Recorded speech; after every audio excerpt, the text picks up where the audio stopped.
Welcome back to Zero to AI Builder here on Learn with Acushla. In today's episode, I want to take a step back from building and talk about something bigger, the evolution of large language models tools, from the days of stacking tools like Flowise and N8N to where we are heading now, MCP servers and clients, and why MCP is quickly becoming the de facto standard for AI development. I don't want to bug you with things that we're quickly moving past. AI is evolving in such a very fast speed. So far on this channel, we've set up Flowise, experimented with N8N, built a RAG chatbot, and even orchestrated multi-agent workflows. All of these are great, they are wonderful, but they rely on what I called tool stacking, chaining APIs, custom wrappers, and workflow together. Just get things working. Yeah, so you need a you stack your OpenAI model, your LLM, and you wanted to make a calculator, you could add a calculator tool. You wanted to search the web, you could add tools like SEP API. You wanted to send an email, maybe you could connect your mail server or a simple SMTP server and connect it, and it allows you to send a mail each time it wants to send a mail. So you keep on stacking. So imagine doing a very huge automation. So you could imagine the number of tools you will need to tap, if else statement, and connect.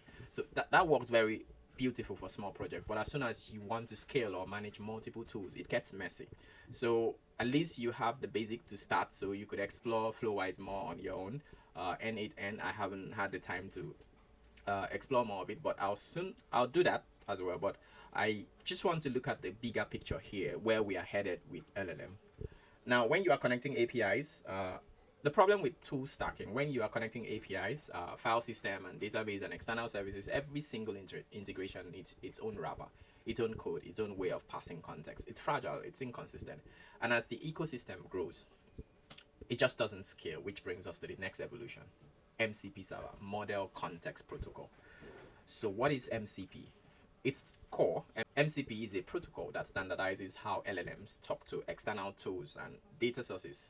An MCP server exposes capabilities like database, file system, API, and even workflow engine, even your stuff like Figma. So MCP client consume these capabilities in consistent, standardized way. The protocol that connects those two, just like you have your HTTP protocol that allows you to have access to a certain internet file over the network. The protocol makes sure that everything speaks the language, no matter the tool. So just like your Type-C cable, you're able to use Type-C cable to connect anywhere. So it's like a universal cable that allows you to do charging and stuff. Why is this important? Because it eliminates the need for custom integration. If a tool is exposed via MCP, any MCP client can plug into it. Yeah, which we will look into an example of those in our later episode.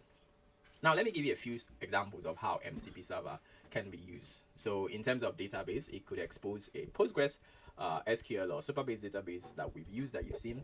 So an LLM can query or update data safely. So file system, it allows LLM to read write files in a controlled way, like saving a draft article or generating reports. So API wrappers, instead of custom code for every API, say Google Search, Stripe, Twilio, you expose them as an MCP server. So you don't need to stack tools for Twilio, for Google Search, for Stripe, and all that. So an MCP server just handles it, and LLM, all it connects is to the server, and the rest is being taken care of by the MCP server. So knowledge base, RAG, expose a vector database for document search and retrieval, DevOps, and cloud. So an MCP server can be designed to manage deployment, run tests, or query logs through MCP, giving LLM that access to do those things. So AI services hooked up into replicate or image video generation, all accessible through the same protocol. That's powerful because everything is modular and interoperable. One concrete example you might already seen is Cursor IDE, which I will be using to demonstrate some of the concepts of MCP server, how powerful it is. We are going to build a live application, both front end, not just front end, not just selling ChatGPT build me a website. So we are going to go through the process of building a full-fledged application that has front end, has a dashboard, and can query the database and do stuff using our Cursor IDE, and follow step-by-step process to achieve this. Cursor is like VS Code but AI native. Recently it's been acting as an MCP client, which means it can connect directly to MCP server. So you can have different servers, you can connect multiple MCP servers to it. For example, a database MCP server to query data right inside your project, a file MCP server to safely read or write code, or even a cloud API to deploy apps without leaving your IDE. Another good example is a Figma MCP server, which can read your Figma file and allow the LLM to look into the designs you have on your Figma and replicate similar design. This is powerful. The key here is Cursor doesn't need special integration for each tool as long as the tool is exposed as an MCP server. Cursor just plugs in and uses it. That's the future. Standardized, extensible, and much easier to scale. So we are starting to see a shift. Major dev tools and communities are moving towards MCP as standard. It's solving the pain points of tools stacking and giving us a common language for building with LLMs. For us builders, it means less time writing wrappers and more time focusing on solving real problems. So that's why I want to shift a bit from Flowise and N8, which are cool automation tools. So I'm sure most of my audience would like to start building real applications leveraging the power of AI and building those real life applications. And this is the future. This is where things are shifting to.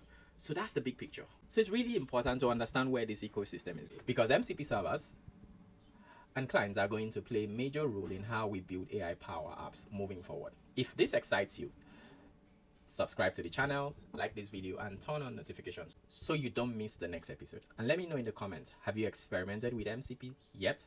Or is this your first time hearing about it? Thank you. So just in case you haven't had Cursor, I want you to download this and keep for our next episode. We will see how we can play around with Cursor. So I think it's free, so you can download it, but for you to have some of those extra features, you just have to pay for the monthly, but you have 2-week free trial, limited agent request, limited tab completion. So this would be a good start for you. I'm currently using this $20 per month, and it's been helping a lot to build certain custom apps, which I'm still experimenting on. So really cool. This is what it looks like. An ID just like VS Code. Nope, nothing really different. Everything is like VS Code. I actually think they picked up the open source of VS Code and modified to include a native agent. So the agent is right here, which you can communicate with and say, okay, look at this file, and it will just have access to the project. So your project folder which you open becomes the context of the whole thing. We will talk about this in detail in our later episode. Stay tuned. Thank you so much. So the next episode, brace up, we're going to experiment building a real life project, starting from having a project document, segmenting things, aligning things, and from the server. It's going to be both front end and back end with admin dashboard. So we're going to walk through it from start to finish and see how we can actually build a full-fledged application having AI as our assistant. See you in the next episode.